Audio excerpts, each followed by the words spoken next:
Olá a todos, eu sou Alex Eduardo Bernardini, professor e cientista do Departamento de Física da Universidade Federal de São Carlos, e essa aqui é mais uma aula do nosso curso de Física Moderna e Contemporânea, que é uma disciplina para formação de professores, curso de Licenciatura em Física da Universidade Federal de São Carlos, que trata de uma introdução à mecânica quântica, de algumas aplicações, física de estado sólido, física de semicondutores, física nuclear, seguida de uma introdução à física de partículas, uma pequena contextualização em teoria de campos, e por fim, uma discussão sobre aspectos de todas essas coisas na cosmologia. Né? É um curso, portanto, introdutório desses diversos assuntos, de modo que a limitação de tempo não nos permite aprofundar em cada um desses aspectos, apenas uma noção introdutória dedicada à formação de professores.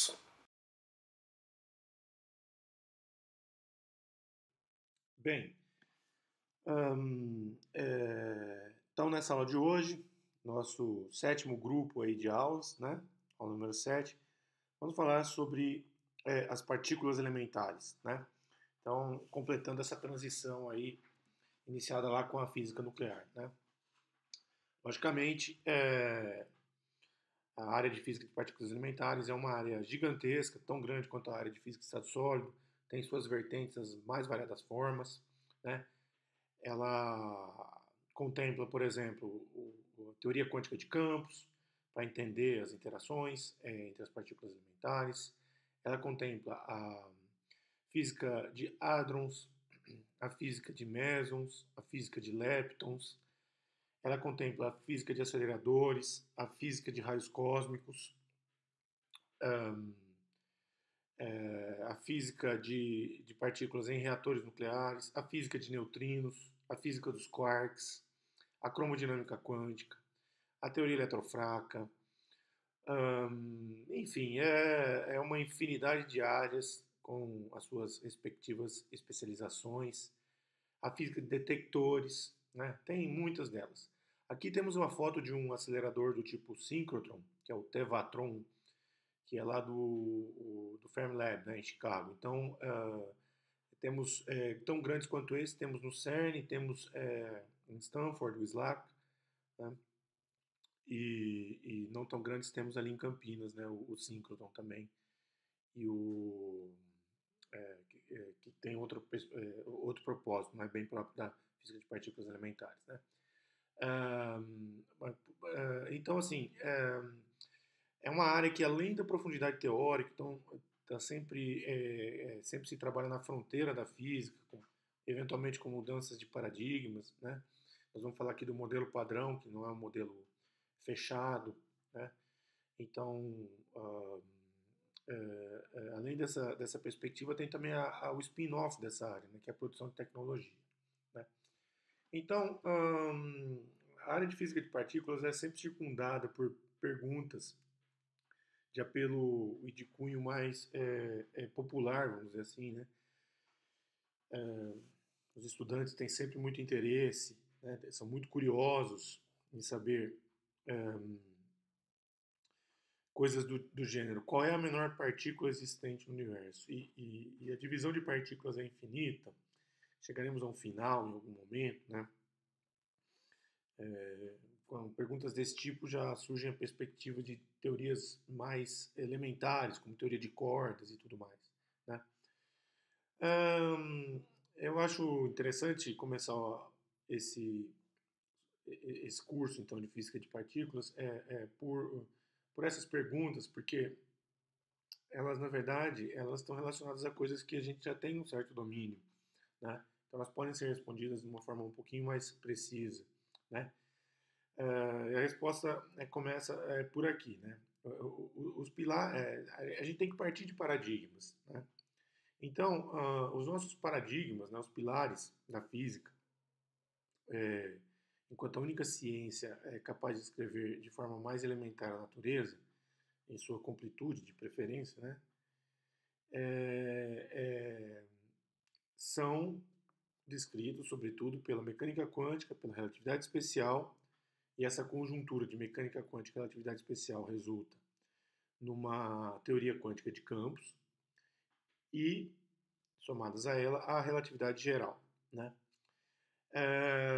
Obviamente, todas elas permeadas pelos limites clássicos dessas teorias e pelo tratamento de sistemas mais complexos dados pela mecânica estatística, né? Então, todas elas estão no arcabouço também da mecânica estatística.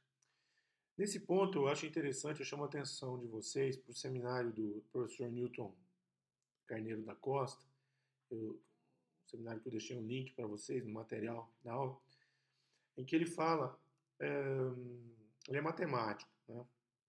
Então ele fala sobre a matemática subjacente a essas teorias, que muitas vezes é ignorada por nós físicos, né? A gente parte de uma matemática clássica, geralmente, né? Estatística clássica, uma lógica clássica, e temos o desenvolvimento dessas teorias com a subjacência dessa matemática. Hum, Mesmo essas teorias, elas admitem variações em suas formulações, nós não tratamos disso no curso, mas elas admitem variações com base na matemática subjacente a elas. Né? Então é interessante ter essa noção também. Esse seminário foi dado naquele programa da USP, passa na TV USP, então eu pus o link para vocês, está disponível no YouTube. Vocês podem assistir o seminário, chama-se A Lógica da Física. Um seminário bastante interessante de natureza, um seminário de natureza filosófica e física e matemática e tudo mais. E, se assistirem, e recomendo que assistam, assistam até o fim, observem as perguntas, é uma reflexão interessante. Então, por que eu fiz esse comentário? Porque para falar então sobre as limitações dos nossos paradigmas e das nossas teorias, né? Para tentar responder uma pergunta como essa que foi feita ali em cima. Então, a teoria quântica dos campos, ela corresponde a uma formulação mais aprimorada do que essas três discretizadas, né? Envolvendo a base das três teorias, sobretudo mecânica quântica e relatividade especial, né? A compreensão plena dessas teorias exige, naturalmente, cursos e mais cursos, como eu já comentei com vocês, né? E sempre foi assim, não tem como mudar isso. Então, para a gente dar a precisão com que a gente quer dar a resposta para essas perguntas e o nível da resposta, a qualidade da resposta, tecnicamente falando, vai depender dos instrumentos que a gente tem, tanto para entender a resposta como para elaborar a resposta. Né? Isso é muito importante que vocês saibam, né? Para não, quando se tornarem professores, não arriscarem além dos limites daquilo que vocês estudaram. Né? Então, sempre ter essa noção da limitação do nosso conhecimento é muito importante. Isso para um professor, para um estudante, para um pesquisador, isso é muito importante. Né? Então, em certo sentido, sobre quão pequena pode ser uma partícula, a mecânica quântica, que é mais elementar do que a teoria quântica dos campos, ela já fornece uma primeira resposta, ainda que superficial. Né? Por quê? Ela introduz a ideia de delocalização. Né? Então, vocês vão lembrar lá do princípio de incerteza, dos pacotes de ônus que a gente estudou. Então, será que isso não se aplica no cenário das partículas elementares? Tem de se aplicar. Né? Pelo menos tem que ser construído o formalismo de forma que haja alguma redução ao caso da mecânica quântica primeira quantização. Né? A delocalização corresponde ao fato de que não é possível caracterizar o estado quântico como algo localizado em um ponto. Né? E quando a gente fala partícula, a gente acaba trazendo a noção pontual inicialmente. Né? A delocalização essencialmente nos remete ao princípio de incerteza de Heisenberg. Lembrando que há variações sobre a formulação do princípio de incerteza. Você tem o princípio de incerteza de Robertson-Schrödinger, você tem o princípio de incerteza de Ozawa. Né? São formulações mais recentes que trabalham no limite das teorias. É importante saber que elas existem. Né? Muitos dos princípios de incerteza relacionados à teoria de medidas, tem o princípio de incerteza entrópico associado à entropia. São várias formulações. Né? E que esse princípio de incerteza parece ser impossível determinar com exatidão infinita a localização de um objeto quântico e com precisão infinita os contornos de sua localização. Então temos um problema de precisão e de exatidão, né? Já do ponto de vista teórico, da teoria mesmo. É como se a localização do objeto, pode ser um elétron, por exemplo, preso no núcleo atômico, fosse distribuída probabilisticamente no seu espaço. Sendo assim, não seria possível definir uma forma absoluta de sua extensão e localização, digamos classicamente, mas apenas num valor médio dessa distribuição, que vai depender da estatística subjacente, pode ser uma estatística com bias, bayesiana, então nós podemos ter problema aí também, né? Então fica inadequado estabelecer qual partícula é menor ou mais pequena que uma outra, né? Mas essa ainda é uma ideia superficial, na medida em que, quando queremos escrever partículas como estados quânticos, precisamos dar um passo adiante em direção à teoria quântica dos campos. Né? A teoria quântica dos campos vai além dessa resposta que eu providenciei, né? A teoria quântica dos campos ela começa a deixar de lado a ideia reducionista do conceito de partículas, que tem origem no átomo, segue para o núcleo atômico, depois para nêutrons e prótons, por fim, para os quarks e todo o universo das partículas elementares que a gente vai abordar aqui, né? Mais ou menos como está descrito no diagrama ali. Temos os leptons, né? Os quais, o qual o estado mais comum é o do elétron. Depois temos estados, famílias de leptons. A primeira família seria o elétron e o neutrino eletrônico. A segunda família seria o muon e o neutrino muônico. A terceira família, o tau e o neutrino tauônico. O tau foi detectado somente no final dos anos 90, né? Ele tem uma massa, por exemplo, muito maior, que cerca de 180 vezes a massa do próton, né? Para ser honesto, eu não me lembro se é 180 ou 180 mil vezes, mas nós vamos confirmar isso daí. Mas ela é muito maior que a massa do próton. Isso é importante, tá? Que mais? Temos os quarks, eu vou falar deles mais adiante, e temos os elementos de interação, né? Na teoria eletromagnética, tanto para quarks quanto para leptons, são os fótons, né? Portadores aí do campo eletromagnético, ou representantes do campo magnético mesmo, né? O campo eletromagnético, né? Depois temos a interação eletrofraca, os bósons W e Z. W é mais e menos, são carregados, e o Z é neutro, né? O bóson de Higgs, que se faz presente em tudo aí, porque ele é importante no mecanismo de geração de massa. E os gluons, que interagem entre si, como mostra o looping ali, e também, assim como os bósons, podem ver que as únicas partículas que interagem entre si são os Ws, os gluons e os Higgs. Isso é uma característica importante, faz com que as teorias em questão sejam não abelianas. É um caráter matemático, né? Vai ter uma relação aí de não comutatividade entre os geradores da teoria, enfim, tudo mais, das interações. Então a ideia de partícula fundamental, ela vai acabar dando lugar à ideia de um campo fundamental. E aí, essa coisa do mais pequeno, do menor, ela perde um pouco de sentido, né? Mas vamos continuar tentando responder a pergunta num certo nível, ainda que elementar, né? A teoria quântica dos campos ela permite-nos calcular e confrontar experimentalmente as seções de choque, né, para processo de espalhamento. Ou seja, quando eu atiro um elétron, um material, enfim, ou um próton, ou enfim. Isso tudo em função, os resultados, né, em função das massas das partículas envolvidas, né? Então, digamos assim que as massas vão entrar no cômputo dessas seções de choque e vão estar ali, vão poder ser medidas em função dos resultados experimentais. E as seções de choque são calculadas, construídas com base na teoria. Então, o confronto da teoria com o experimento envolve todas essas variáveis aí, né? Não é um processo simples, né? Mas o que são campos, afinal, nessa história toda? Um exemplo, até certo ponto grosseiro, mas elegante, é aquela analogia com as ondas estacionárias, novamente, né? Pensemos numa harpa ou em um violino, com um número infinito de cordas agora, né? Esse seria o vácuo dos campos. Então, o nosso violino, que vai produzir nossas ondas estacionárias, é o vácuo, né? E excitar o vácuo, né? O vácuo tem uma estrutura. Essa é a novidade da teoria quântica dos campos, que nem tem na mecânica quântica, a primeira quantização, né? Na teoria quântica, a primeira quantização, o que acontece? A gente tem lá a gente precisa de um poço de potencial, né? A gente precisa de uma estrutura de interação para ter lá os estados estacionários, para fazer com que as nossas cordas de violino vibrem, vamos dizer assim, né?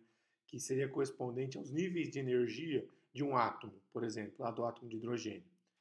A gente tem a mesma coisa para o vácuo, né, na segunda quantização. Esses níveis de energia são os estados excitados do vácuo. Assim como os níveis de energia do átomo de hidrogênio, além do estado fundamental, seriam os estados excitados do átomo de hidrogênio, né, do elétron no átomo de hidrogênio. Então, aqui os estados excitados do vácuo são as partículas, né? São esses objetos que estão descritos nessa transparência, né? Cada um com a sua massa, portanto, cada um com a sua frequência correspondente, né? Com a sua energia característica correspondente, agora na forma de uma massa, né? Então isso corresponde a interpretação campística de segunda quantização é essa, a gente está quantizando os estados que a gente chama estados de excitação do vácuo, que são as partículas elementares. Aí a gente precisa identificar bem quais são as partículas elementares. Por exemplo, o próton não é uma partícula elementar. Ele vai ser composto por quarks, os quarks serão as partículas elementares. Né? São os tijolinhos aí que vão compor. O próton seria como se fosse um átomo. Né? Se a gente tomar por base a analogia, né? Átomo, níveis de energia, núcleos e elétrons formando átomos. Aqui eu tenho vácuo, níveis de energia, quarks, e todos eles formando um hadron, por exemplo, que é um próton, né? Ou um bário, enfim. A gente vai falar disso adiante. Mas então existe essa analogia. Né? As partículas fundamentais, então, seriam essas frequências ou as notas musicais do nosso violino aí, né? No vácuo. Né? Muitas das partículas podem ser produzidas com a sinfonia do vácuo, por assim dizer. Então tem muitas partículas. Né? O vácuo não contém matéria, massa, mas é preenchido pelos campos, no paradigma dos campos. Então, tornemos a pergunta inicial. Quão pequenas são as partículas e quão infinitas são suas divisões? Esta pergunta seria melhor feita agora, tendo uma noção elementar do que está por trás disso, qual o limite da validade da mecânica quântica, da relatividade especial e da relatividade geral, e por conseguinte, da teoria quântica dos campos e do modelo padrão da física das partículas elementares. Então temos um limite para esse raciocínio também campístico. Por circunstâncias experimentais, ainda não encontramos esses limites, mas a grosso modo sabemos que os limites da mecânica quântica são pautados pela constante de Planck. Os limites da relatividade geral, da relatividade especial, são pautados pela velocidade da luz. E os limites da relatividade geral são pautados pela constante de Newton. Né? Tudo que se calcula em cada uma dessas teorias envolve essas variáveis, o h de Planck, a velocidade da luz e a constante de Newton, né? Para a gravitação. Então, o que acontece? Muito de forma caricata, são elaboradas variáveis aí onde se misturam essas constantes para tirar unidade de tempo, unidade de energia, unidade de comprimento, unidade do que você quiser. E dá-se o nome a essas variáveis de comprimento de Planck, tempo de Planck. Né? Então, seriam quantidades que estariam no limite possível de ser calculado com essas variáveis. Né? Então, por exemplo, se a gente misturar aí o H, né? Tá até a conta aqui indicada em azul, né? A raiz quadrada de Hg dividido por 2πc ao cubo. Né? Isso dá uma unidade de comprimento. Isso é chamado comprimento de Planck. Né? E tem 1,6 vezes 10 a menos 34 metros. Portanto, muito, muito menor que as dimensões do interior dos prótons, por exemplo. Né? Dos núcleos atômicos, dos núcleos atômicos. Então, com a ciência que se faz hoje, com as propostas fenomenológicas experimentais que se fazem hoje, é possível. Não é possível chegar nesse limite. Estamos muito longe. Né? Nós estamos quase que 15 ordens de grandeza distantes disso daí. É natural imaginar que nesse limiar a gente vai encontrar uma nova física. Né? A gente vai ter que mudar o paradigma, vai ter que desenvolver. Só que para encontrar esse limiar, como é que faz? Né? Quer dizer, a gente vai ter experimentos acessíveis a esse limiar? Muito provavelmente não, por um bom tempo, porque o aprofundamento nos limiares experimentais ele é cada vez mais difícil. Né? Então, a gente levou 70 anos para conseguir ter experimentos aí para testar os estados de quarks, né? O chamado quark-gluon plasma e as fases, a cromodinâmica quântica, as fases da cromodinâmica quântica. E ainda estamos muito distantes desse limiar em distância. A mesma coisa se a gente fizer uma conta em energia. Em energia, a gente vai para coisa da ordem de 10 a 20 gigaelectronvolts, né? Que é muito alto. A gente também está muito longe de produzir situações com essa energia. Muitas delas são situações de configuração de energia e de dimensão espacial correspondente ao que se tinha na origem do universo, na proposta da singularidade inicial. Né? Então, isso não é acessível, né? Experimentalmente falando. Talvez na cosmologia por um resíduo experimental do que a gente chama de Big Bang. Né? Mas isso é outra história, a gente vai falar lá na frente, tá? Então, responder essa pergunta, o quão pequeno e tal, qual é o limiar, é uma pergunta muito ousada para o que a gente tem hoje, né, de conhecimento na física. O que a gente pode responder é essa tabelinha. A gente tem um modelo, o modelo padrão das partículas elementares. Esse modelo define o conjunto dos leptons, né, e o conjunto dos quarks, e o conjunto das partículas interagentes. Né? E a última peça elementar para esse modelo, né, a última peça do quebra-cabeça era o bóson de Higgs, né, que foi detectado experimentalmente nos últimos 10 anos. Aí tivemos o experimento, mas há controvérsias, não provavelmente com a detecção do bóson, mas com a exatidão do seu encaixe teórico na teoria. Né? Há diversas formas de encaixar o bóson de Higgs na teoria. Isso é com base nas simetrias envolvidas na teoria e tal e tal. Né? Então, os estados estáveis da matéria, esses que a gente encontra no cotidiano, são descritos pela primeira coluna do lado esquerdo. Então, essencialmente, elétrons e neutrinos eletrônicos, quarks up e down. Né? A gente já viu lá em física nuclear que os quarks up e down compõem lá os nêutrons. Né? Ah, ah, os quarks up têm carga mais 2/3, os quarks down têm carga menos 1/3. Né? São todos férmions, tudo que está em verde aí e em roxo é férmio. Né? E, e os neutrinos têm um problema com a massa, a gente não tem valor de massa para eles, a gente sabe apenas que as massas são menores que determinados valores, né? Porque você vai melhorando o experimento, e chega à conclusão de que elas têm de ser menor que um certo valor, mas você não consegue medir ela diretamente. Né?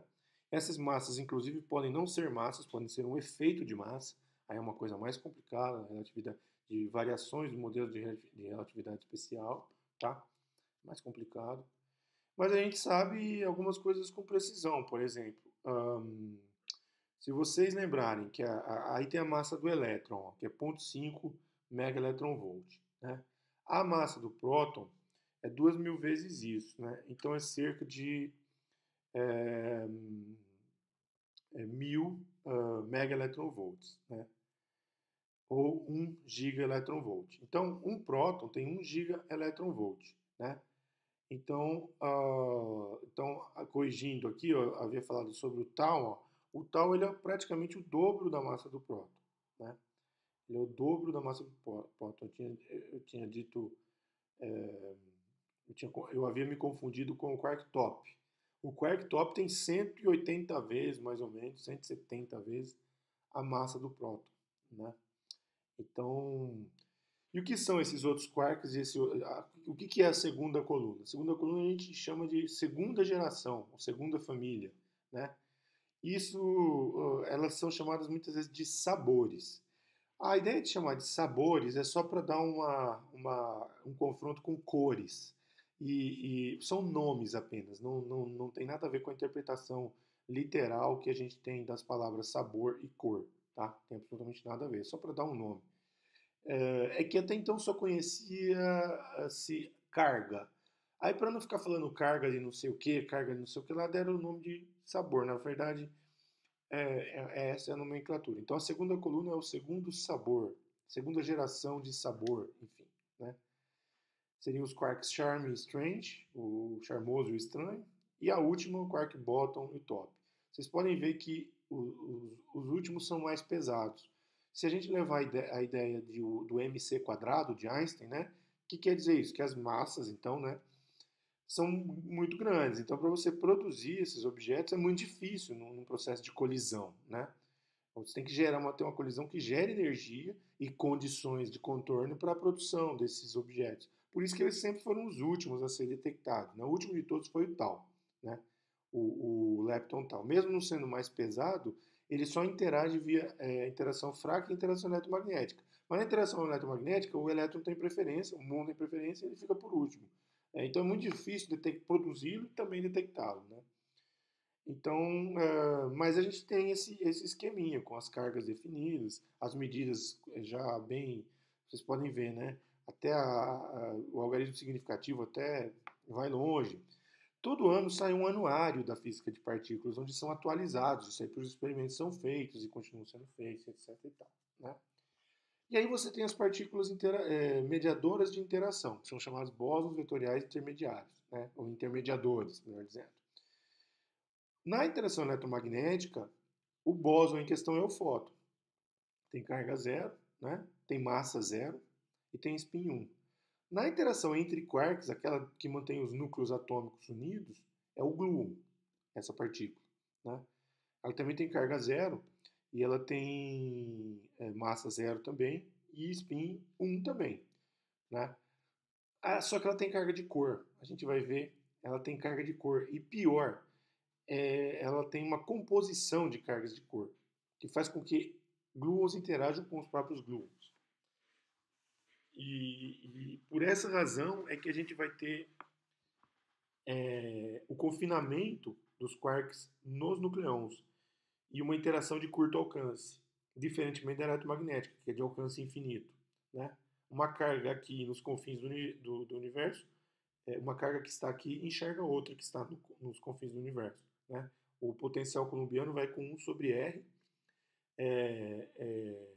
a força vai com 1 sobre R ao quadrado, então, mesmo com R tendo 13,8 bilhões de anos-luz de distância, não é zero, não é infinito, né? Então a força e o potencial em questão não vão ser zero, vão ser muito pequenos, mas não vão ser zero. No caso dos gluons, né, o tipo de intermediação, a gente vai ver daqui a pouco, é diferente. E ele não tem esse alcance infinito, ele tem um alcance finito, né? É por isso que a interação nuclear ela existe naquele espaço de confinamento, né? Já os bósons de interação entre leptons, porém de cunho, e entre quarks também, mas de cunho eletrofraco, ou de força fraca, são os dois últimos à direita aí, né, o Z e o W, cuja medida experimental deles foi espetacular, porque o modelo previa exatamente as massas, então eles conseguiram medir e tiveram medidas as massas de forma perfeita, muito precisa, perfeita, não, mas muito acurada, né? E interessante, então, para o fechamento da teoria eletrofraca, né, que eu vou comentar mais adiante. A mesma coisa, o mesmo esquema está aqui ilustrado com uma descrição um pouquinho mais organizada, né, das cargas. Lembrando que os quarks, né, têm cargas de cor, tá? O RGB ali é red, green, blue, né? E os gluons também, só que eles se combinam pares a pares. É como se fosse 3 vezes 3 menos a identidade, né? Então ele pode ter as configurações de sempre uma cor e uma anticor. Ah, sim, pois é. Eu não falei das antipartículas. Para todas elas existem aquelas cujos números quânticos intrínsecos, né, são opostos, né? Quando existem. Então, por exemplo, no caso, as cargas. Essencialmente, as cargas, né, são opostas. Então, porque o spin, o número quântico é S igual a 1 meio, S igual a 1, ele é sempre positivo, né? Esse S associado ao quadrado do spin. Então, não, não faz sentido dizer em número quântico oposto. Mas as cargas, sim, né? Então, as cargas têm sinal oposto. Então, você vai ter o quark anti-up, né? Ou anti-quark, anti-up, enfim. O anti-down, o anti-charm, o anti-strange, o anti-tau, o anti-bottom, todos com carga oposta. Então, o anti-up tem carga menos 2 terços. O anti-down tem carga mais 2 terços de Coulomb, né? O anti-elétron tem carga mais 1, né? Que é o positron. Aí temos o anti-mu, o anti-tau, tudo mais, né? Então, havia faltado mencionar isso daí. Pois bem, então esse é o cenário que a gente tem das partículas elementares. Na primeira geração, vocês podem ver, são aquelas que correspondentemente, né, leptons com leptons, quarks com quarks, têm as massas menores. Então elas são as mais estáveis. Aquelas mais pesadas, massa, vamos lembrar, E igual a mc quadrado, é uma manifestação de energia. Então é igual na física nuclear, né? Então a gente vai ter o decaimento dessas situações mais energizadas, né, mais massivas em situações menos massivas, menos energizadas, mais estáveis, né? Até elas não poderem decair mais nada, né? Então, por isso que o próton e o nêutron são os mais estáveis, porque eles são compostos por U e D, né? O próton é UUD e o nêutron é UDD, né? Então, elas são as mais estáveis, né? Então, coisas, se eu tivesse um bário, né? Eu já vou descrever o que é exatamente, mas com 3 quarks, charme, por exemplo, charme, naturalmente ele ia ser muito mais pesado, né, que o próton, mas ele ia tender a decair em configurações de energia mais baixas. A gente vai ver mais adiante. Para a gente entender um pouquinho melhor essa tabela, a gente tem que avançar sobre os aspectos históricos e como as coisas foram surgindo, né? Então é como se a gente tivesse, no mesmo momento em que se organizou a tabela periódica dos átomos, paralelamente estavam se organizando a tabela periódica, o que chamaríamos assim do equivalente a uma tabela periódica das partículas elementares, né? E isso também e é engraçado que seguiu mais ou menos paralelo. Muitas vezes a gente pensa, a física de partículas elementares vem muito depois da mecânica quântica. Não, foi um processo mais ou menos paralelo, né? Inclusive que codividiu resultados, né? Alguns importantes estão marcados aqui, né? Em 1900, Paul Villard descobre os raios gama enquanto estudava a decomposição do urânio. Então, um fato marcante, né? A Albert Einstein explica o efeito fotoelétrico, Rutherford e Thomas Rhodes demonstram que as partículas alfas são os núcleos de hélio, né, duplamente ionizados. O Rutherford, em seguida, com o experimento de Geiger-Mertzen, é, obtém a seção de choque de Rutherford, né, e vai se configurando essa ideia do núcleo atômico, né? O Millikan, lá, o mesmo do elétron, é, quer dizer, é o do elétron, né? Mede a carga, a, a, a unidade de carga fundamental. Anteriormente ele tinha medido a razão entre a carga e a massa, agora ele mede a carga mesmo, né? O Compton, o experimento Compton, a gente já comentou em outras partes do curso, a equação de Schrödinger, tem coisa acontecendo nesse meio tempo, tá, gente? Eu estou colocando aqui as que eu considerei relevantes aí para o nosso approach, tá? Em 26, o Klein-Gordon propõe uma equação análoga à de Schrödinger, mas para situações relativísticas. Agora, lembra que Schrödinger vem lá do p quadrado sobre 2m. Agora o Klein-Gordon usa e quadrado igual a p quadrado mais e quadrado igual a p quadrado vezes c quadrado mais m quadrado vezes c a quarta. É a composição relativística. Tá? O Fermi introduz a ideia de spin estatística. Né? O Dirac propõe uma equação agora com os pressupostos de Fermi, uma versão melhorada, é a equação de Dirac em relação a Klein-Gordon, né? Uma equação relativística também, mas que é válida para fermions. O Klein-Gordon seria só para bósons, vamos dizer assim. Né? O Mott, ele detecta e propõe como calcular a seção de choque para o espalhamento de elétrons relativísticos agora, né? Então a gente começa a avançar em direção a uma teoria campística para elétrons, né? Aí dois fatos sobremaneira importantes. Em 1931, Pauli apresenta a hipótese do neutrino para explicar uma aparente violação na conservação de energia no decaimento beta, né? Eu vou falar disso no próxima aula, quando eu estiver falando de neutrinos, tá? Mas, sobretudo, o importante ali era a conservação de spin também, né? Em 32, o Chadwick descobre o nêutron. E em 34, pus aqui apertado, que não coube na transparência, o Fermi sugere bombardear átomos de urânio com nêutrons para fazer um elemento novo. Aí começam as loucuras do Fermi, né? A gente está num pré-guerra aí, e as experiências do Fermi com energia nuclear são coisa de louco, tá? O fato é que a situação nos anos 30 era mais ou menos essa. Tínhamos átomos estáveis, né, com prótons, nêutrons e elétrons, né? E estava tudo beleza. E, então tinha um nêutron, né? E a ideia do neutrino é ali no decaimento beta, é uma coisa ainda incipiente. O problema é que começaram a medir coisas que existem em abundância na nossa atmosfera, em abundância, né?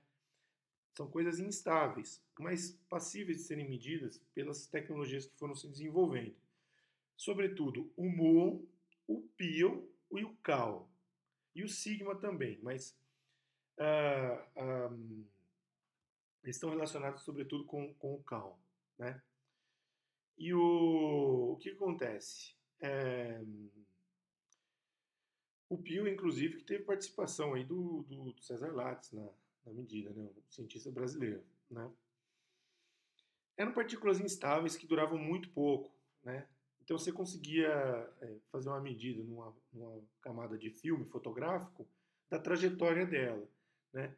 E aí essa trajetória geralmente estava submetida a um campo magnético, então você conseguia também a trajetória ia acabar sendo de caráter circular, então você conseguiria também medir a massa dela, né? Na medida em que o círculo, né, você, na equação da força centrípeta, aparece a massa da partícula, então é envolvida. Então você conseguiria, com um pouquinho de continhas, né, como vocês fazem lá em Física 3, né, nessas órbitas circulares de partículas carregadas, envolve a massa, você tendo ideia da massa, do raio, você consegue tirar a massa. E você também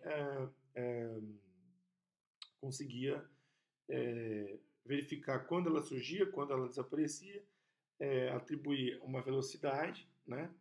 E pelo tamanho do traço no filme, né? Em algo como esse tipo de figura aqui, no background, você conseguiria traçar o tempo que ela durou, né? O tempo que ela existiu, né? Bom, as descobertas continuaram, né?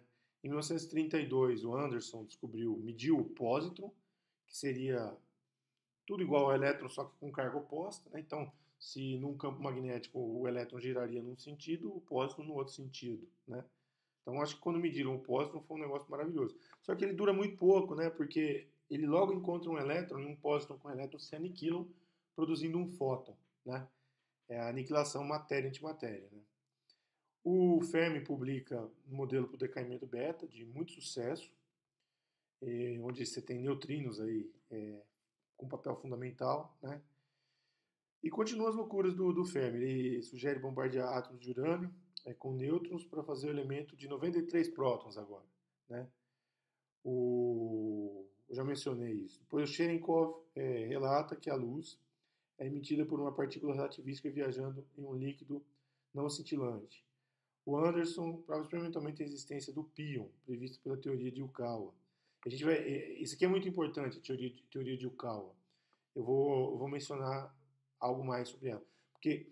Porque enfim, foi um processo onde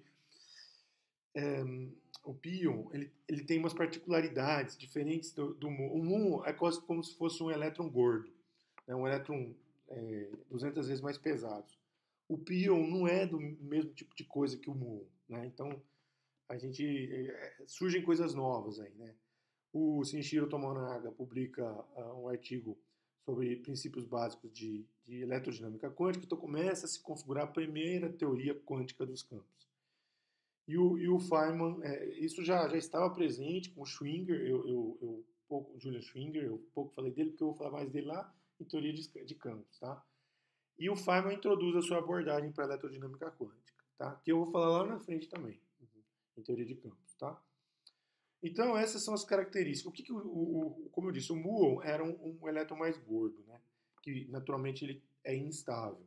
A gente é constantemente bombardeado por muons aí, só que antes de chegar na Terra, preponderantemente, eles interagem na atmosfera com os núcleos aí de nitrogênio, hidrogênio, que estão presentes na atmosfera. Então, a atmosfera, na verdade, funciona como um escudo para os muons que a gente tem aqui, né?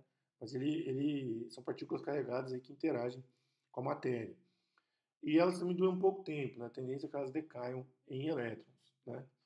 Como mostra esse decaimento aqui, por exemplo. Ó, é um muon que em um dado momento ele decai por meio de um bóson vetorial intermediário num elétron, num antineutrino eletrônico e num neutrino muônico. Aqui já tem uma característica do que a gente chama de interações eletrofracas, né? É aquela em que o sabor, né, aqui equivalente algo que a gente chama de número leptônico, então é um sabor para leptons especificamente, tem de se conservar. Ou seja, por isso que a gente distingue os neutrinos. Mesmo o neutrino, supondo que não tenha massa, ele já não tem carga. Como é que a gente consegue distinguir? Então a gente pressupõe um modelo, depois vai testar, né, que se entrou um muon, tem que sair algo de muon do outro lado. Como não dá para sair outro muon, porque não tem energia para isso, sai um neutrino muônico, né? E como não tinha nada de elétron antes e sai um elétron, tem que sair algo que cancele esse elétron. Então sai um antineutrino eletrônico. Então essa conservação de número leptônico de sabor, né, ou de sabor leptônico, né, ela é constatada experimentalmente. Isso é sempre respeitado. Quando tem quarks na jogada, não precisa respeitar. Tá? A natureza permite que seja diferente.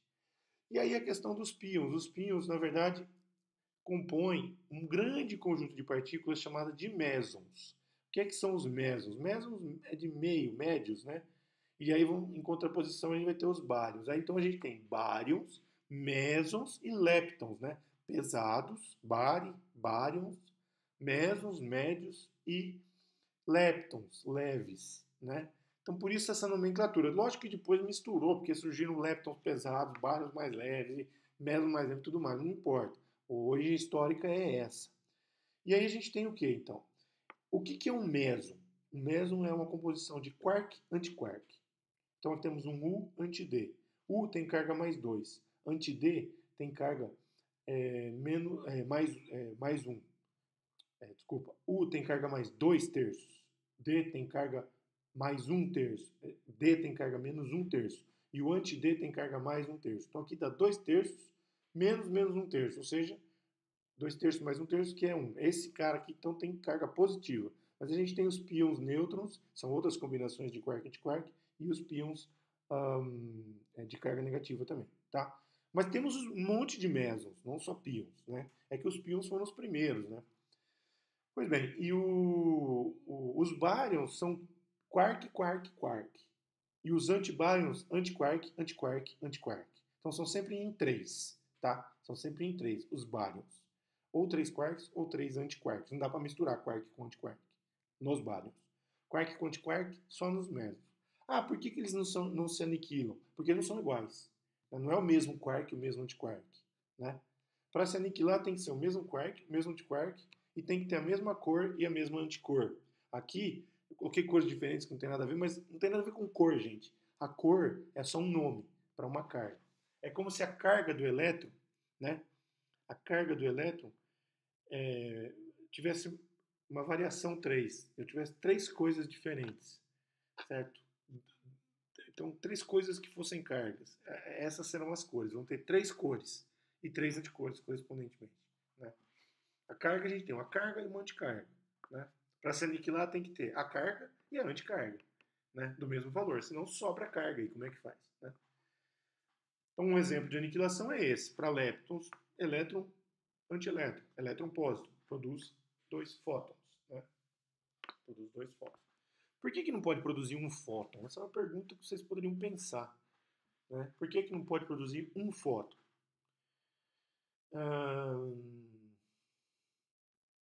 Por que não pode produzir um fóton? Vocês podem falar, por causa do spin, né? Eu vou dizer que não, já vou explicar que não. O elétron tem spin meio, o pósitron tem spin meio. A combinação é o do 1 meio com 1 meio. A gente estudou lá em Schrödinger. 1 meio com 1 meio pode dar 1, pode dar 0, pode dar menos 1. Né? Up, up, up, down e down, down. Então ela dá um conjunto de menos 1, 0 e 1, que é um spin total igual a 1. Os fótons têm spin 1.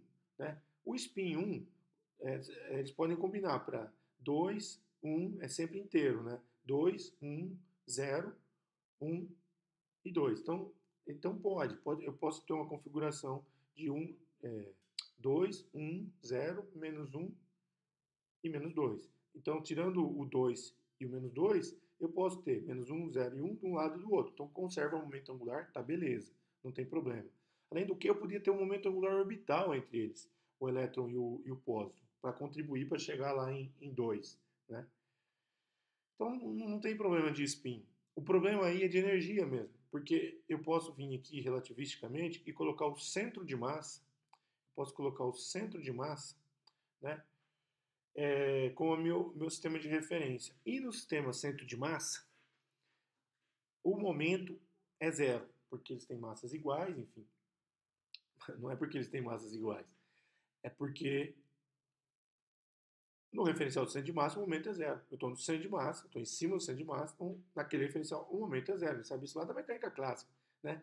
O momento do centro de massa de qualquer conjunto é zero, no referencial do centro de massa. A gente aprende em mecânica clássica. Então, se eu sento no centro de massa, o momento é zero. Como é que eu vou produzir um fóton? O fóton vai ter um momento diferente de zero.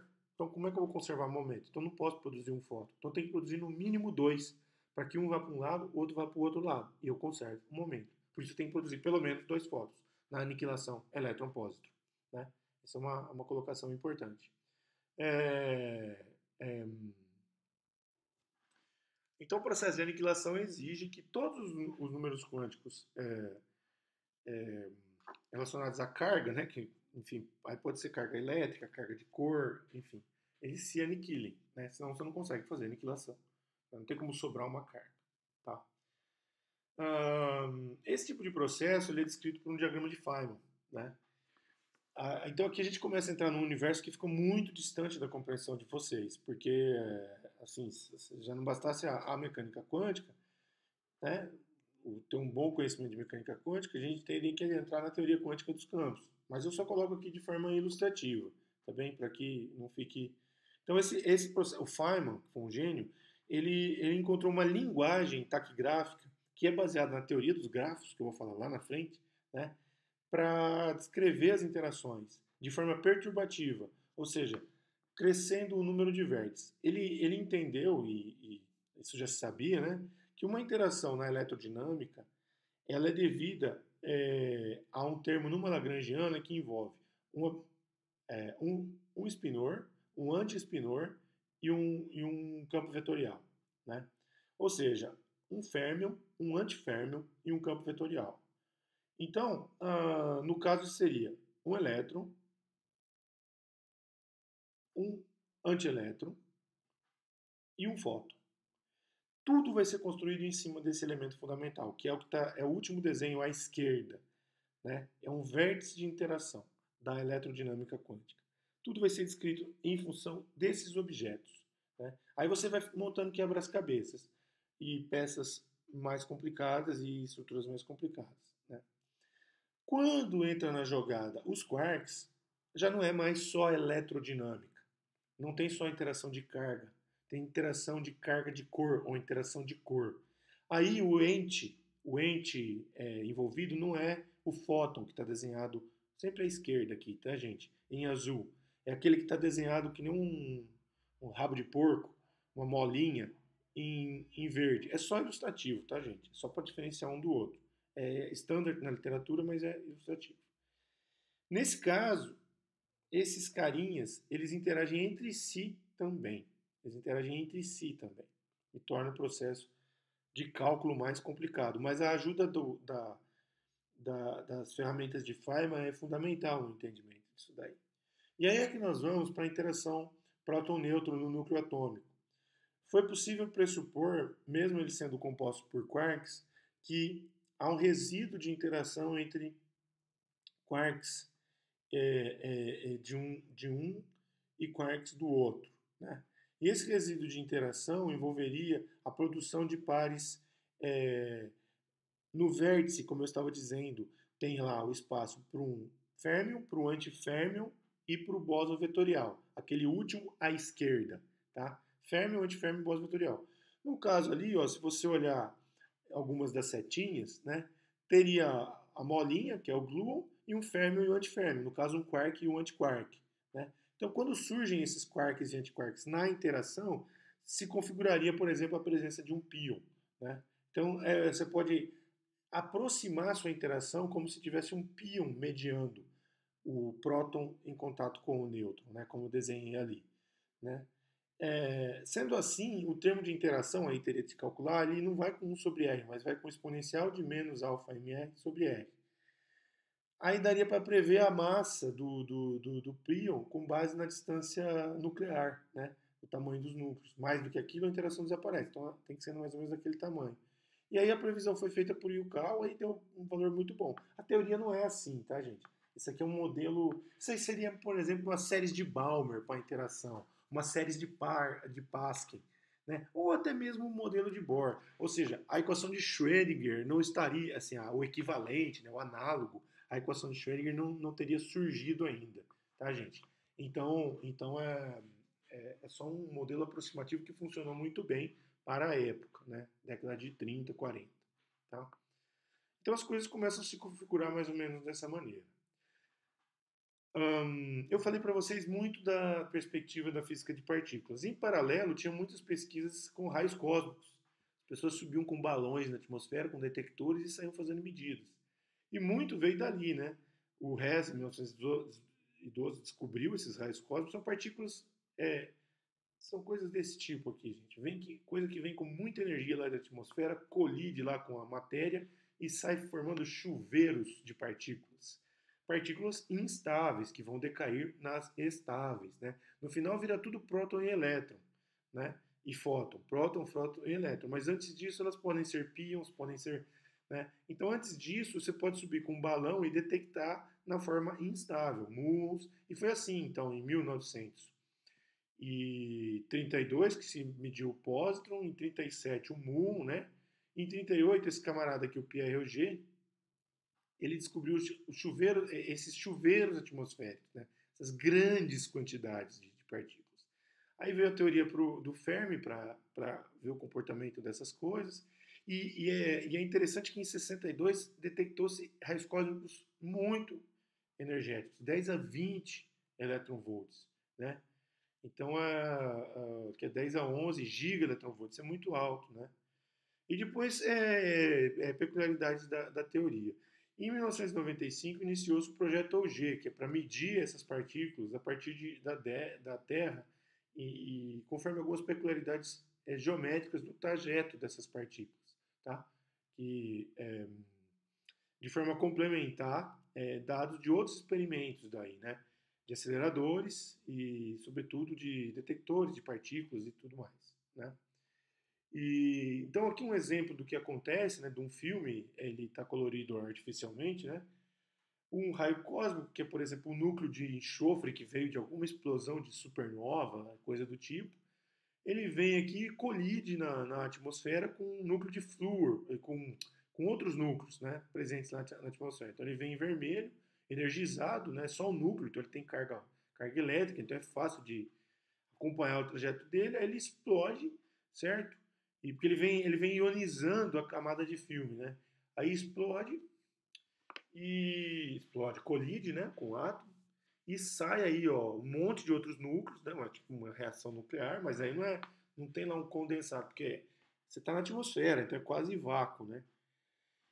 E sobra em chuveiro com 16 pions, então é pion pra caramba, né? E um núcleo de flúor residual, né? Então é esse tipo de experimento. Outra muito importante é a de produção de pares elétron-pósitrons, né? Partículas antipartículas. Uma gira para a direita, a outra gira para a esquerda.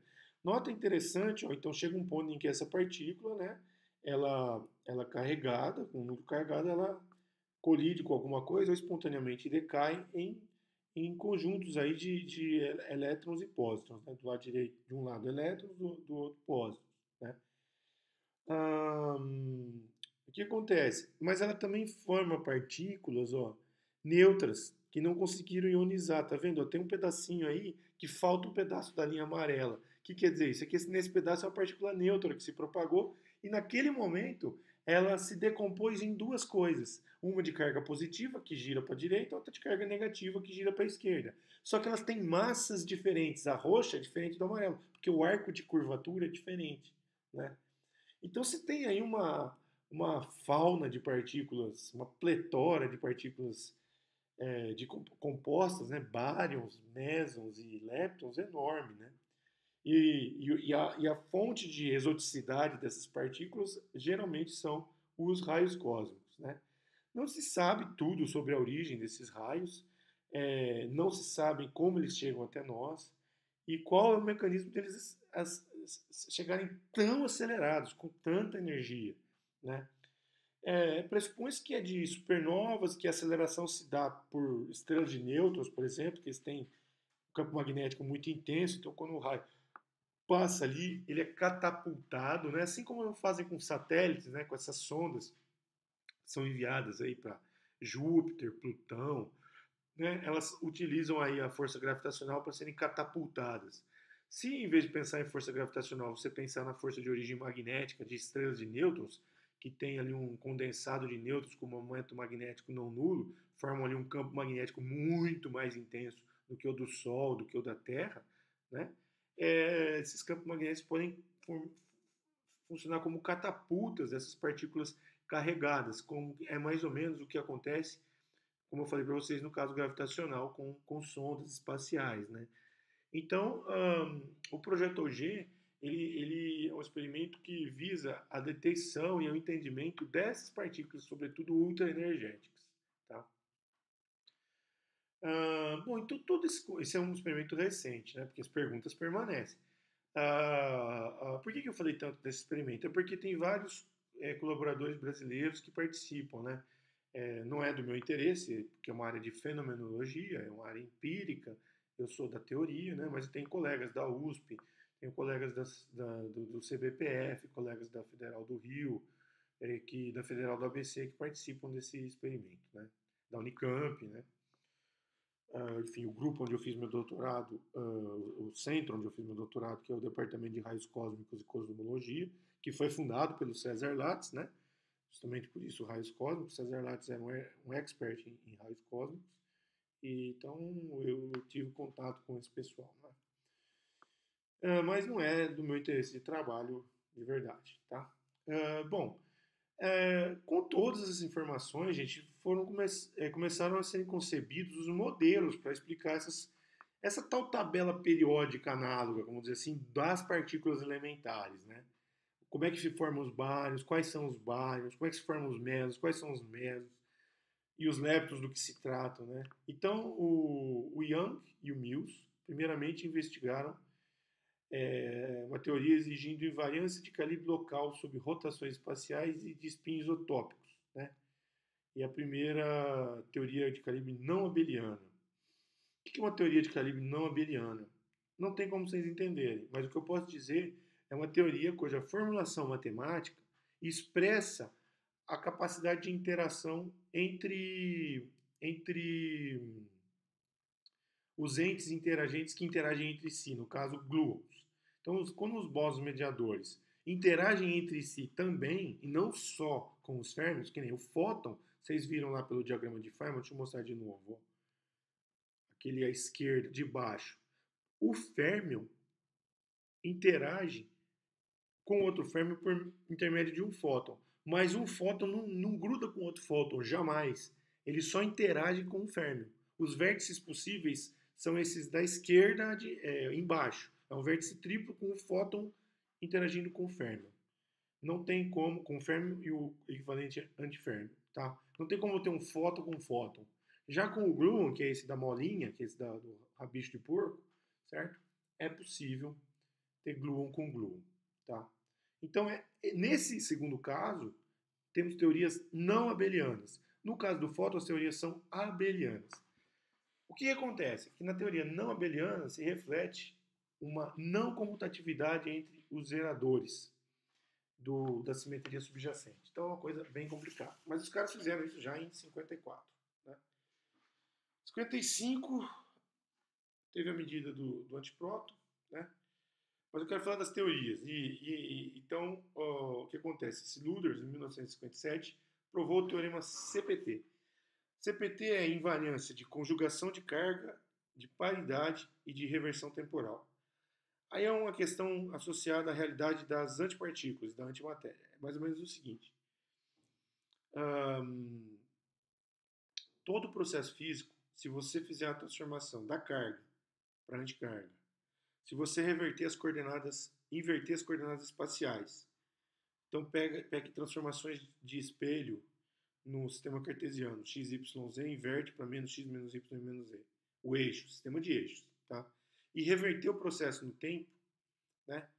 Você vai ter um processo equivalente, simetricamente equivalente, 50-50, 50-50, sempre, sempre, sempre, né? E isso é necessário, né? Isso a gente explica lá, uma formulação campística. O que você pode ter violando é assim, às vezes você troca a carga e a posição e não mexe no tempo. Aí não precisa ter uma simetria 50-50 no que está acontecendo, ou só põe reversão temporal. Aí também não precisa, né? Então a ideia é que as três coisas juntas tem que fazer um mapa em 50% de existência do que existe para aquilo ali. Então, por exemplo, se você vem aqui nesse diagrama, vamos pegar esse aqui, ó, né? Se você trocar, certo, o sinal das cargas, o sinal da seta do tempo, certo? Então, o antineutrino eletrônico vira neutrino eletrônico. O elétron vira pósitron. O neutrino muônico vira antimuon. E o neutrino muônico vira antineutrino muônico. E o muon vira antimuon, certo? Você fazer o sentido reverso na trajetória, corresponde a trocar os sinais de x, y e z, e também fazer de trás para frente no tempo, você vai ter exatamente o mesmo processo em termos de medidas experimentais, né? A probabilidade dele acontecer vai ser o mesmo, o número de medidas vai ser a mesma. Você tem uma simetria, chamada simetria CPT. Então você inverte tudo, a carga, as posições e os tempos, né? E você vai ter exatamente a trajetória temporal e você ter exatamente os mesmos resultados experimentais. Não tem violação disso. E não pode ter. Isso é axiomático. Isso é demonstrável axiomaticamente. Ah, mas se um dia um cara medir, provavelmente ele vai estar errado. Tá? Mais ou menos isso. Tudo bem, gente? Então, o que acontece? É muita informação, né? É muita informação. Mas, enfim. Fica aí o propósito para um dia quem quiser estudar, segue nessa direção, né? Fazer um curso disso, enfim. Coisas desse tipo, tá? Mas para isso tem que estudar mecânica quântica, mecânica estatística, eletromagnetismo, física matemática, enfim. Né? Se quiser se aprofundar, tem que seguir a receita correta. Não dá para pular etapas. O que é interessante aqui, gente, é o Murray Gell-Mann e Yuval Neeman sugerirem o chamado octeto de bários, ou Eightfold Way, ou seja, o caminho, a maneira de uma variedade octagônica, vamos dizer assim, né? No modelo do SU3. Eles propuseram uma espécie de tabelinha periódica para compor bárions, que eram partículas que foram detectadas, né? Essas partículas aqui, elas são do tipo, do tipo prótons, né? Tem 3 quarks cada uma, mas não tem muito a ver com os prótons, além de terem 3 quarks, né? E elas duram muito pouco. Então, tinha um conjunto de partículas que eram muito parecidas, são chamadas de deltas. Outro conjunto chamadas de sigmas. Outro conjunto chamadas de xis, são os xis maiúsculos aí, são duas. E o último conjunto, uma só, de ômega, né? Eles detectaram, então, que elas tinham uma similitude nas interações, de tal modo que era possível dar um outro número quântico para elas, além da carga. Podem ver que tem algumas delas têm carga 2, né? Então, por exemplo, o delta mais tem carga 2. Por quê? Naturalmente, porque ele deve ter 3 quarks up para dar carga 2, né? Tem que ter 3 quarks up. A questão é que outras ali, né, também teriam carga 2, mas não eram iguais, tipo esse sigma asterístico mais, né? Essa daí tem carga mais 1, né? Ela tem carga mais 1. Então, mas você pode comparar com o delta mais 1 ali, né? Duas de carga mais 1, o delta mais e o sigma asterístico mais. Tem carga mais 1, né? Que a carga está indo assim, numa diagonal da esquerda para a direita, né? Então, o que acontece? O que elas tinham de diferença? Elas são diferentes. Aí, princípio de exclusão de Pauli, gente. Se elas têm mesmo spin, se elas têm a mesma carga, naturalmente elas não têm a mesma massa, mas em termos, uma massa não é quantizada. Então os números quânticos seriam os mesmos, tem que ter um número quântico diferente aí. E tinha um número, eles deram esse número de estranheza. E, na verdade, depois eles descobriram que era porque elas não estão com o mesmo quark, né? Então, quando você tem estranheza menos um, significa que você tem um quark estranho, né? Quando você tem estranheza menos 2, tem dois quarks estranhos. Quando você tem estranheza menos 3, você tem três quarks estranhos, né? Então seria o quark S. Aí você ia ter coisas, em vez de ser UD, você ia ter algo do tipo USD, né? USS, né? SSS, essa ômega aí, ó, tem três estranhos. Então tem SSS, só quarks estranhos. E naturalmente eles eram muito pouco estáveis, né? Eram todas instáveis. Em 1974, daí descobriram o quark charm, né? E a coisa foi se moldando, como eu falei para vocês naquelas tabelinhas anteriores.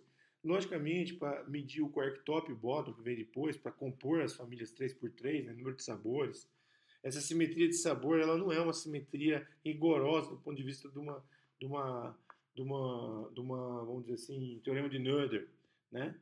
Você não tem anel lagrangiano, você não tem enfim, né?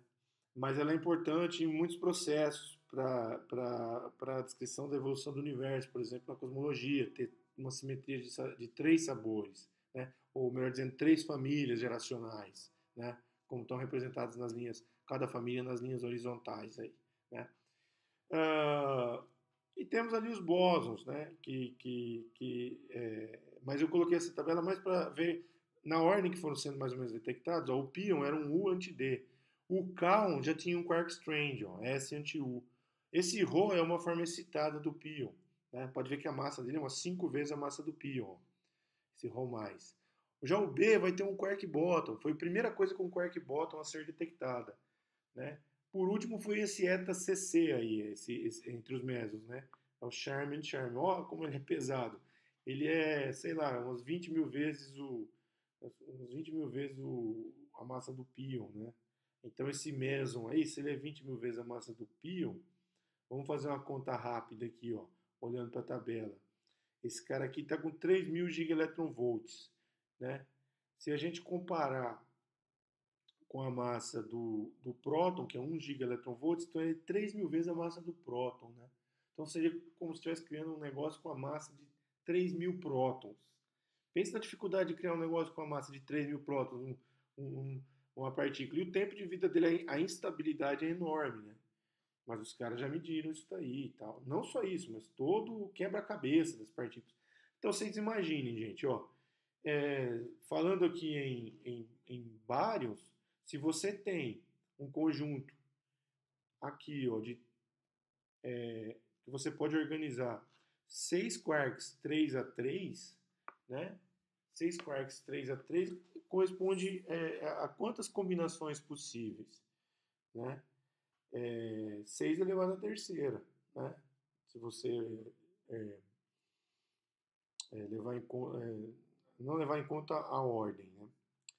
É, é, 6 elevado à terceira, né? Vocês podem combinar, né? Então, cada um dos quartos pode assumir seis configurações: up, down, charm, strange, top, bottom, né? Então você tem 6 elevado à terceira, que é 6 vezes 6, 36. Então, só de baryons você tem mais ou menos uns 200, né? 6 vezes 36 dá 198, exatamente. Então, só de báryon, 198 possibilidades, mais 198 antibárions. E aí, de mesons, você vai ter entre quarks e antiquarks, né? Você vai ter 6 elevado à segunda, né? É sempre um quark e um antiquark. Então, são mais 36 possibilidades de. Só 36 de mesons? 36 possibilidades de mesons. Então é muito. Então você já tem mais do que átomos na tabela periódica. Então, organizar essas coisinhas, né, custa mais do ponto de vista teórico do que uma tabela periódica, né? Pois bem, então vejam que é um universo que eu proporciono aqui para vocês apenas descritivo, né? A gente não entrou na perspectiva de qualificar os processos físicos para entender o que acontece, né? A única coisa que eu acrescento, então, nessa introdução ao que existe de partículas, né, é um pouco mais sobre esses aspectos das forças, né? A gente fala sempre em força gravitacional, força eletromagnética, força fraca e força forte. É um linguajar um pouco inapropriado. Primeiro, porque a força gravitacional não é quantizada. A gente não tem uma teoria quântica para gravitação. Então, colocar tudo no mesmo patamar é esquisito. Aí a força eletromagnética, beleza, ela tem a sua facção clássica, sua versão clássica, que é comparativa à força gravitacional, né? Processo colombiano aí, equações de Maxwell, certo? Teorema de Gauss, com as forças de Coulomb e tal, tudo mais, versão clássica, mas ela é quantizada. Então você tem uma teoria quântica para descrever os processos eletromagnéticos. Essa teoria quântica vai lá com os diagramas de Feynman. Então já não é, quando é quântico, não é legal falar em força. Na mecânica quântica a gente já não fala em força, vamos bem lembrar, né? A gente fala em interações. Então, falar em força é um conceito clássico, um conceito newtoniano, né? Nem na formulação lagrangiana a gente fala em força, né? A gente vai lá na questão dos vínculos, vamos lembrar lá, gente, mecânica clássica, né? Então não é legal falar em força do ponto de vista quântico, a gente fala em interações. Então a gente tem interação gravitacional, para a qual a gente não conhece o mecanismo quântico, tá? É tema de pesquisa aberto. A gente fala em força, em interação eletromagnética, então a gente vai falar da QED, Quantum Electrodynamics, eletrodinâmica quântica, então é correto falar em eletrodinâmica e interações. E depois é correto falar em interações fracas e interações fortes. O que caracteriza a interação fraca são os bósons vetoriais intermediadores, o W+, W- e o Z0, aqueles que aparecem aqui, gente, ó. Aqui, de novo, nesse carinha. Cadê ele? Cadê ele? Cadê, meu Deus? Cadê? Esse cara aqui, ó, W-. O W- e o Z0. São uma variedade outra de diagramas. Bom, a variedade de interações representada por diagramas que a gente passa das milhares e na primeira ordem, que é quando só tem dois vértices, assim, né? A gente pode ir acrescentando vértices. Aí acrescentar vértices significa que a gente está refinando a interação, vendo como perturbativamente acontece essa interação, tá? Não é o caso de falar disso agora. Mas então, a interação fraca é daquele tipo, interação eletrofraca. É um combinado de interação eletromagnética com uma simetria S2, por assim dizer. É difícil explicar sem termos mais precisos, né, sem as ferramentas mais precisas. E a interação forte, vamos falar um pouquinho mais dela aqui. Ó. A interação forte é aquela entre os quarks. Tá? Só quarks interagem mediante interação forte. Qual é o ente interagente? É o gluon, certo? E o gluon, o que acontece? Quando você tenta descolar dois quarks, num nucleon ou num meson, como está no desenho aí embaixo, você vai esticando, esticando para romper, e esse gluon vai esticando, esticando, mas aí ele começa a interagir entre si, e aí surge, da energia de interação, surge um outro par, quark antiquark. E você no final separa dois pares, dois mesons. Ali vai ter então que era um C anti-C, charme anti-charme, virou um D anti-C, down anti-charme, e um anti-D e C, charme anti-down, lá embaixo, né? Então, o que acontece? Para mesons é quark antiquark, e para baryons é quark, quark, quark. E antibaryons, antiquark, antiquark, antiquark. E eles sempre aparecem incolores. O que quer dizer isso? Com carga nula, de cor.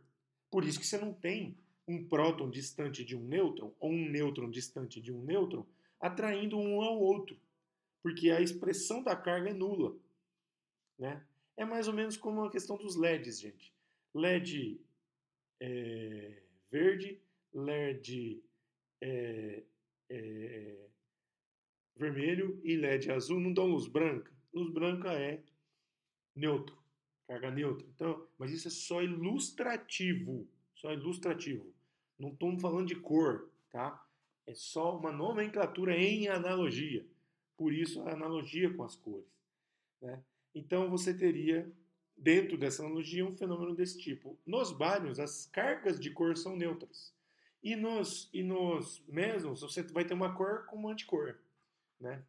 E a teoria que estuda isso é uma teoria que tem uma álgebra não comutativa, né? Onde os geradores não comutam entre si, eles representam os na representação adjunta, para ser mais honesto, né? Representam, tem uma estrutura não comutativa da álgebra, essas álgebras chamadas álgebras de Lie. Tá? E você tem a teoria, então você tem uma simetria subjacente e você desenvolve a teoria. Ela tem um monte de outras peculiaridades. Né? Das teorias que representam a natureza, essa é a teoria mais complicada. A eletrodinâmica é mais simples, porque a eletrodinâmica quântica, que é a QED, Quantum Electrodynamics, essa é a QCD, Quantum Chromodynamics. Cromo por causa dessa analogia com cor. É a analogia. Tá? A QED é mais simples porque ela é não abeliana. Só tem um gerador na álgebra. É uma simetria U1, não SU3. Seria o equivalente a um SU1. Só tem um gerador, que é associado na representação adjunta ao fóton. Né? Ele é associado ao fóton. Tá? O SU3 na representação adjunta tem 8 geradores. 3 vezes 3 menos 1. Né? Então, é como se a gente montasse uma matriz e descartasse a identidade. Fica 3 por 3 menos uma delas lá que é associada à identidade. Isso é grosseiro que eu estou falando, tá, gente? Porque é muito mais complicado do que parece. E já parece complicado. O legal é que a gente tem... aí você vai ter um análogo à física de estado sólido na cromodinâmica quântica. Você vai ter fases, conforme o espectro de interação, a densidade, a temperatura, né? Então você tem a fase de matéria nuclear, você tem a fase de supercondutividade, de cor, né? Da carga de cor e tudo mais. Então as coisas não param, né? Assim, as teorias começam a evoluir e, enfim, para você chegar no limiar de estudar essas teorias, tem que abdicar de muita coisa e se dedicar muito tempo a uma coisa só, né? Então são poucas as pessoas que seguem em determinadas áreas, né? Em 2013, tivemos a detecção do bóson de Higgs, que eu falei muito pouco dele aqui, mas ele é fundamental para o mecanismo de geração de massa para as partículas. Percebam que eu falei pouco de onde vêm as massas. A gente volta lá naquela nossa pergunta inicial, né? Quão pequenas são as partículas, qual o limiar para isso.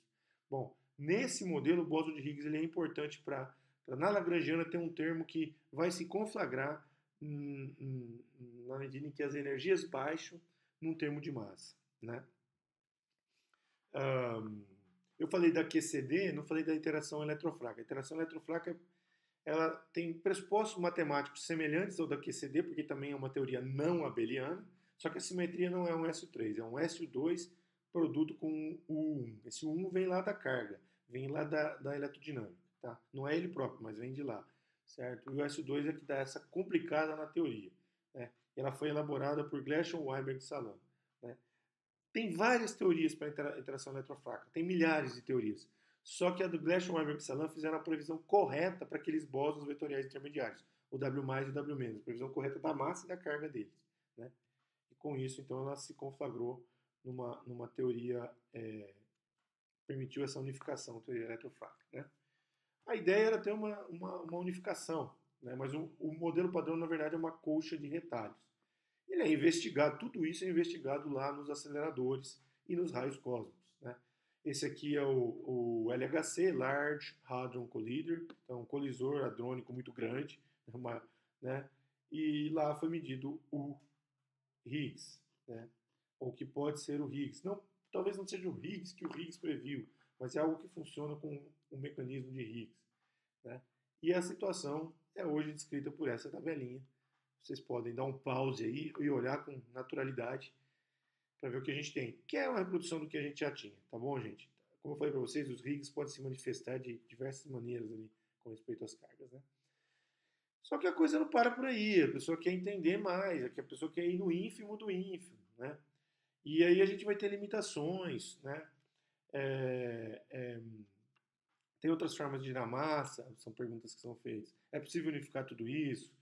É possível encontrar o valor dos parâmetros? Lembra que eu falei que a gente mede seções de choque? É possível Então, encontrar os valores das massas e determinar tudo. É possível incluir a gravitação, é possível entender essa coxa de retalhos como uma estrutura matemática mais profunda, né? Bom, são respostas são perguntas em aberto, respostas em aberto, enfim.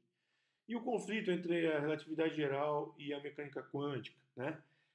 Porque a relatividade geral envolve a questão das massas, gravitação, né? A mecânica quântica, não, enfim. Então, desenvolver uma teoria que contém a gravitação quântica, que é proposta de pesquisa hoje em dia, né? Que a baixas energias reproduz o modelo padrão, é difícil, né? Quer dizer, o caso limiar. Então, assim, tem muitas propostas, tem teoria de cordas, tem a DSFT, são os modelos holográficos e tal, né? Pois bem, esse é o cenário que a gente vive hoje, tá? Esse é o cenário que a gente vive hoje e a gente volta ali para o nosso começo da aula, né? Fazendo aí uma regressão. Espera-se que um dia, daqui a algumas décadas ou séculos, né? Pelo menos de forma indireta, os cientistas possam verificar se faz algum sentido averiguar se há algo menor do que o comprimento de Planck. Sobretudo nessas teorias mais novas, né? E a ideia, ainda que de forma especulativa, seria que nessa nova escala de comprimento, né, aquelas que conhecemos hoje como as três dimensões espaciais se deformariam em dimensões extras. Né? Então a gente vai para um universo de dimensões extras. Seja do ponto de vista da construção das teorias ou de algum ponto de vista experimental, uma refinada convergência envolvendo os modelos de cosmologia, gravitação, partículas, interações campísticas fundamentais ainda está por vir. Pode ser uma teoria de cordas, pode ser a teoria de cordas com supersimetria, pode ser um modelo de gravitação quântica com cosmologia quântica, um modelo de Browns com dimensões extras. Isso são grandes classes de modelos, a gente tem as milhares de submodelos. Né? São elegantes, são candidatos, tanto uns quanto os outros, a fornecer uma resposta para esse limite da infinidade ou infinimidade do tamanho, né, do limiar ínfimo das dimensões, para que se chegue em algo tão pequeno quanto se queira. Né? Perguntas que estão em aberto, que exigem, para quem quer adentrar nessa área de estudo, um aprofundamento enorme em matemática, sobretudo, depois nas teorias elementares, mecânica quântica relativística, geometria diferencial, quando vai para esses modelos de unificação, teoria quântica de campos, né? Enfim, não precisa estudar tudo isso para todas elas, mas cada uma tem uma ênfase. Então, exige-se aí anos de preparação, de estudo, né? E que nem todo mundo está disposto a enfrentar, porque cada um tem seu perfil, cada um tem suas escolhas, cada um tem as suas predileções, não é? Nem todo mundo tem as mesmas predileções, os mesmos interesses, os mesmos desejos, as mesmas aptidões, às vezes, também, né? Enfim, então tudo varia, mas o cenário é esse, da física das partículas elementares. Na próxima aula eu vou falar daquela que eu falei quase nada, dos neutrinos, né? Eu vou falar dos neutrinos, então deixei uma aula especial para os neutrinos. Tudo bem? Muito obrigado.